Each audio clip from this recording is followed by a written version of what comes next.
Hello viewers, আসসালামু আলাইকুম। The creative ওয়েতে আবারও আপনাদের স্বাগতম। আমি আজ আপনাদেরকে দেখাবো মাইক্রোসফট ওয়ার্ডে কাজ করার ক্ষেত্রে কিভাবে পেজের মার্জিন ঠিক করবেন। নর্মালি মাইক্রোসফট ওয়ার্ড ওপেন করার পরে আমরা যে পেজটা পাই সেটা A4 সাইজের থাকে। এই A4 সাইজ পেজের মধ্যে লেখাটা সুন্দরভাবে গুছানোর জন্য আমাদের মার্জিনের প্রয়োজন হয়।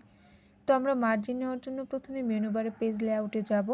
সেখানে নিচের দিকে মার্জিন লেখা, এই মার্জিনে ক্লিক করলে আপনি ডিফল্ট হিসাবে কিছু মার্জিন সাইজ পাবেন।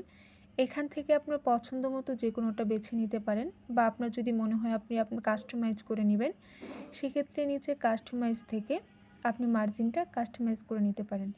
কাস্টমাইজে চাপ দিলে আপনার একটা সেটআপ বক্স আসবে।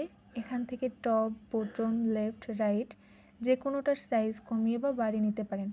এখানে দেখেন প্রত্যেকটা বক্সে উপরের দিকে এবং নিচের দিকে দুটি অ্যারো চিহ্ন দেওয়া। এখানে আপনি যদি উপরের দিকে চাপ দেন সেক্ষেত্রে আপনার মার্জিন সাইজটা বেড়ে যাবে, এবং নিচের দিকে চাপ দিলে মার্জিন সাইজটা কমে যাবে। আপনি আপনার পছন্দ মতো মার্জিন সাইজ নিয়ে ওকে করে দেবেন।